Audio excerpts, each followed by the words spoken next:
ಹೊಸ ಸರ್ಕಾರ ಬಂದು 3 ವರ್ಷಗಳು 3 ಬಜೆಟ್ಗಳನ್ನು ನೀವೆಲ್ಲರೂ ಕೂಡ ನೋಡಿದ್ದೀವಿ. ನಮ್ಮ ಜಿಲ್ಲೆಗೆ ಅದೇನು ಶಾಪ ಇದೆಯೋ ಗೊತ್ತಿಲ್ಲ, 3 ಬಜೆಟ್ನಲ್ಲೂ ಕೂಡ ನಾವು ಯಾವುದೇ ರೀತಿಯ ಒಂದು ಅನುದಾನವನ್ನು ಕೂಡ ನಾವು ನೋಡಲಿಕ್ಕೆ ಆಗಲಿಲ್ಲ. ಮೊನ್ನೆ ನಡೆದ ಆಯವ್ಯಯದಲ್ಲೂ ಕೂಡ ಶಿವಮೊಗ್ಗ ಜಿಲ್ಲೆ ಕಡೆಗಾಣಿಸಿರೋದು ಬಹಳ ದುರ್ದೈವ. ನಮ್ಮ ಜಿಲ್ಲಾ ಮಂತ್ರಿಗಳು ಮುಖ್ಯಮಂತ್ರಿಗಳನ್ನು ಮನವೊಲಿಸಿ ಜಿಲ್ಲೆಗೆ ಬೇಕಾದಷ್ಟು ಕೆಲಸಗಳಿದೆ, ಅವರೇ ಹೇಳ್ತಾ ಇದ್ರು DPR ಮಾಡಿದ್ದೀವಿ, ಆಡಳಿತ ಭವನಕ್ಕೆ ಶೀಘ್ರದಲ್ಲಿಯೇ ಪ್ರಾರಂಭ ಮಾಡ್ತೀವಿ ಅಂತ ಕಳೆದ ಆಯವ್ಯಯದಲ್ಲಿ ಹೇಳಿದರು. ಅದು ಈಗಲೂ ಕೂಡ ಸಾಕಾರ ಆಗಲಿಲ್ಲ. ಪೊಲೀಸ್ ಕಮಿಷನರೇಟು ಇದೆಲ್ಲ ಕೂಡ ನಮಗೆ ಕನಸೇ ಆಗಿದೆ. ಇದ್ರ ಜೊತೆಗೆ ಇವರು ಬಜೆಟ್ನಲ್ಲಿ ನಮ್ಮ ಜಿಲ್ಲೆಗೆ ಹಣ ತರದ್ರಲ್ಲಿ ವಿಫಲ ಆಗಿರೋದ್ರ ಜೊತೆಗೆ ತಮ್ಮ ಗಮನಕ್ಕೆ ಇನ್ನೊಂದು ವಿಷಯ ತರಲಿಕ್ಕೆ ಬಯಸ್ತೀನಿ. ಇವರ ಆಡಳಿತದಲ್ಲೂ ಕೂಡ ಅಂದರೆ ಶಿಕ್ಷಣ ಕ್ಷೇತ್ರದಲ್ಲಿ ಕೂಡ ನಡೆಸೋದ್ರಲ್ಲಿ ಸಂಪೂರ್ಣ ವಿಫಲರಾಗಿದ್ದಾರೆ ಅನ್ನೋದನ್ನ ಹೇಳಲಿಕ್ಕೆ ಬಯಸ್ತೀನಿ. ನಮ್ಮ ಜಿಲ್ಲೆಯಲ್ಲಿ ಅಧಿಕಾರಿಗಳು 19 ಶಾಲೆಗಳು ಬಂದಾಗಿದೆ ಅಂತ ಹೇಳ್ತಾರೆ ಇವರು ಮಂತ್ರಿಗಳಾದ್ಮೇಲೆ. ಸರ್ಕಾರಿ ಶಾಲೆಗಳು, ಪ್ರಾಥಮಿಕ ಶಾಲೆಗಳು 19 ಶಾಲೆಗಳು ಬಂದಾಗಿದೆ ಅಂತ ಅಧಿಕಾರಿಗಳು, ವಿದ್ಯಾ ಇಲಾಖೆ ಅಧಿಕಾರಿಗಳು ಹೇಳ್ತಾ ಇದ್ದಾರೆ. ನಾನು ಗಮನಿಸಿದಾಗ ನಮ್ಮ ಶಿವಮೊಗ್ಗ ನಗರದಲ್ಲಿ ಕಾಮಾಕ್ಷಿ ಬೀದಿ ಶಾಲೆ, ಸರ್ಕಾರಿ ಶಾಲೆ, ಸುಮಾರು 1960-61ರಿಂದ ಇದ್ದಂಥ ಶಾಲೆ, ಅದನ್ನು ಕೂಡ ಬಂದ್ ಮಾಡಿದ್ದಾರೆ. ಇದು ಮೆತ್ತಗೆ ಯಾರಿಗೂ ಗೊತ್ತಿಲ್ಲದಾಗೆ ಈ ರೀತಿ ನಡೀತಾನೆ ಬರ್ತಾ ಇದೆ. ಸರಿಯಾದ ಮಾಹಿತಿ ಕೂಡ ಸಿಗ್ತಾ ಇಲ್ಲ. ಮೊನ್ನೆ ಯಾವುದೋ ಒಂದು ವಿಚಾರದಲ್ಲಿ DDP ಅವರು ಮಾತಾಡ್ತಾ 33-36 ಶಾಲೆಗಳು ಅಂತ ಹೇಳ್ತಾ ಇದ್ರು. ಈಗ ನೋಡಿದ್ರೆ ಅಧಿಕೃತವಾಗಿ 19 ಶಾಲೆ ಬಂದಾಗಿದೆ ಅಂತ ಕೊಡ್ತಾರೆ. 19 ಶಾಲೆಯಲ್ಲಿ ಶಿವಮೊಗ್ಗ ನಗರ ಶಾಲೆ ಇಲ್ಲ. ಅಲ್ಲಿದ್ದಂಥ 4-5 ಹುಡುಗರನ್ನ ಕರ್ಕೊಂಡು ಹೊಸಮನೆಗೆ ಶಿಫ್ಟ್ ಮಾಡಿದ್ದಾರೆ.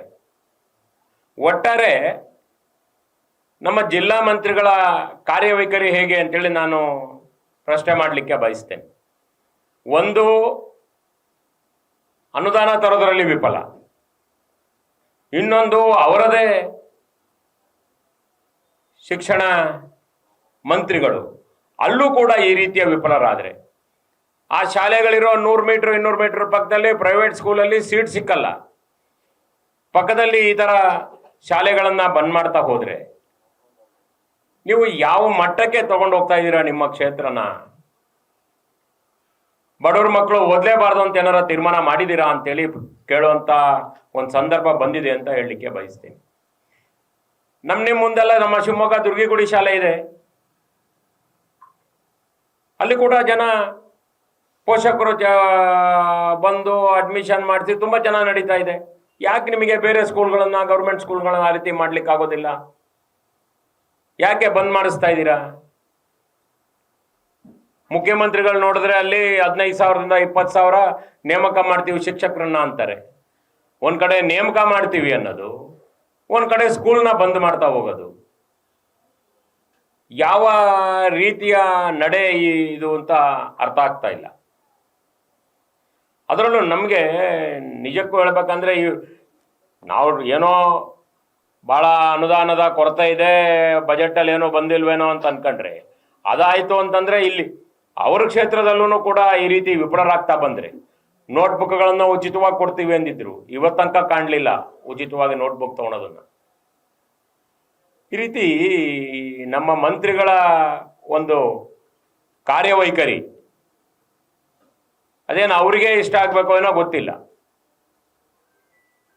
ಇನ್ನೂ ಜಾಸ್ತಿ ಮಾಡಿಸ್ತಾರೆ. ಇವ್ರು ನೋಡಿದ್ರೆ ಕಮ್ಮಿ ಮಾಡ್ತಾ ಬರ್ತಾ ಇದ್ದಾರೆ ಸರ್ಕಾರಿ ಶಾಲೆ ಅಂತಂದ್ರೆ ಇವ್ರ ಮನಸ್ಥಿತಿ ಹೇಗಿದೆ? ಇವರು ನನ್ನಂದಾಜ್ ಕಾನ್ವೆಂಟಲ್ಲಿ ಓದ್ಕೊಂಬಂದವರು ಅನ್ಸುತ್ತೆ. ಹಂಗಾಗಿ ಇವರಿಗೆ ಎಲ್ಲೋ ಒಂದು ಕಡೆ ಸರ್ಕಾರಿ ಶಾಲೆಗಳ ಮೇಲೆ ಸಿಟ್ಟಿದೆಯಾ? ನಾನೊಂದು 6 ತಿಂಗಳ ಕೆಳಗಡೆ ಅವ್ರದ್ದು ಯಾವುದೋ ನಿಮ್ಮ ಮಾಧ್ಯಮದಲ್ಲಿ ನೋಡ್ತಾ ಇದ್ದೆ, ಒಂದೇ ಒಂದು ಸರ್ಕಾರಿ ಶಾಲೆ ಬಂದ್ ಮಾಡಕ್ ಬಿಡೋದಿಲ್ಲ ನಾನು ಅಂತೇಳಿ ಹೇಳ್ತಾ ಇದ್ರು. ಆಮೇಲೆ ನೋಡಿದ್ರೆ ಅವ್ರು ಬಂದ್ಮೇಲೆ ಬಂದಾಗಿರೋದು ಮಾಹಿತಿ ಸಿಗ್ತಾ ಇದೆ. ಅಂದ್ರೆ ಒಂದೇ ಒಂದು ಇರಕ್ ಬಿಡೋದಿಲ್ಲ ಅಂತಂದ್ರೋ ಏನೋ. ನೀವು ಕನ್ಫ್ಯೂಷನ್ ಮಾಡ್ಕೊಂಡಿದ್ದೀರಿ, ನಾವು ಓದಿರೋದ್ರಲ್ಲೂ ಕನ್ಫ್ಯೂಷನ್ ಮಾಡ್ಕೊಂಡಿದ್ದೀವಿ. ನಾನು ಇರೋ ತನಕ ಒಂದೇ ಒಂದು ಸರ್ಕಾರಿ ಶಾಲೆ ಇರಕ್ ಬಿಡೋದಿಲ್ಲ ಅಂದಿರ್ಬೇಕು. ನೀವೇನ್ ಮಾಡಿದಿರಿ? ನೀವು ಬರೆದ್ರಿ ಒಂದೇ ಒಂದು ಬಂದ್ ಮಾಡಕ್ ಬಿಡೋದಿಲ್ಲ ಅಂತ. ನಾವು ಕೂಡ ಅದನ್ನೇ ಓದಿದ್ವಿ. ಇದಕ್ಕೆ ನಿಜಕ್ಕೂ ನಾವು ಖಂಡಿಸ್ತೀವಿ ಅವರ ನಡೆನ. ಅವರಿಗೆ ಈ ಕ್ಷೇತ್ರದಲ್ಲಿ ಸರಿಯಾದ ರೀತಿಯಲ್ಲಿ ಕೆಲಸ ಮಾಡಲಿಕ್ಕೆ ಬರ್ತಾ ಇಲ್ಲ, ಅದು ಎದ್ದು ಕಾಣ್ತಾ ಇದೆ.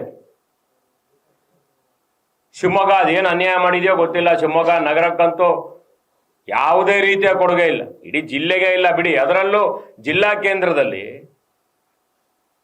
ಎಷ್ಟು ಸಮಸ್ಯೆಗಳು. ಯಾವತ್ತು ಗುಜರಾತಿಂದನೋ ಮಹಾರಾಷ್ಟ್ರದಿಂದನೋ ಪೊಲೀಸರು ಬಂದು ಇಲ್ಲೂ ರೈಡ್ ಮಾಡಿ ಹಿಡಿತಾರೆ ಗೊತ್ತಿಲ್ಲ, ಮೈಸೂರಲ್ಲಿ ಹಿಡ್ದಂಗೆ. ಗಾಂಜಾ ಫ್ಯಾಕ್ಟ್ರಿನೋ ಈ ಥರದ ಏನು ಆಗ್ಲಿಕ್ಕಿಲ್ಲ ಅಂತ ಹೇಳಕ್ ಸಾಧ್ಯನೇ ಇಲ್ಲ, ಆ ಪರಿಸ್ಥಿತಿ ಇದೆ ಶಿವಮೊಗ್ಗ.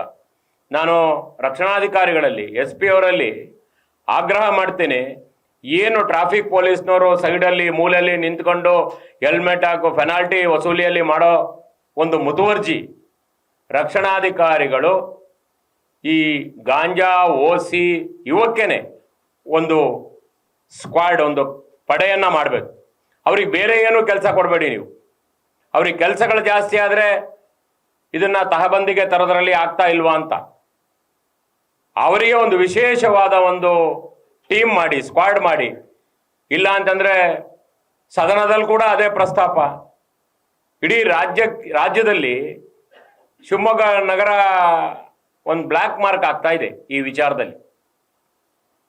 ಯಾವುದೋ ರಾಜ್ಯದವರು ಬಂದು ಹಿಡಿದು, ನಿಜಕ್ಕೂ ನಮ್ಮ ಶಿವಮೊಗ್ಗ ಜಿಲ್ಲೆಯಲ್ಲಿ ಒಳ್ಳೊಳ್ಳೆ ಪೊಲೀಸ್ ಆಫೀಸರ್ಗಳಿದ್ದಾರೆ, ಅವರನ್ನ ಕೆಲಸ ಮಾಡಕ್ಕೆ ಬಿಡಿ, ಬೇರೆ ಹೆಚ್ಚಿಗೆ ಕೆಲಸ ಕೊಡಬೇಡಿ, ಇದು ಒಂದನ್ನೇ ಮಾಡಕ್ಕೆ ಬಿಡಿ.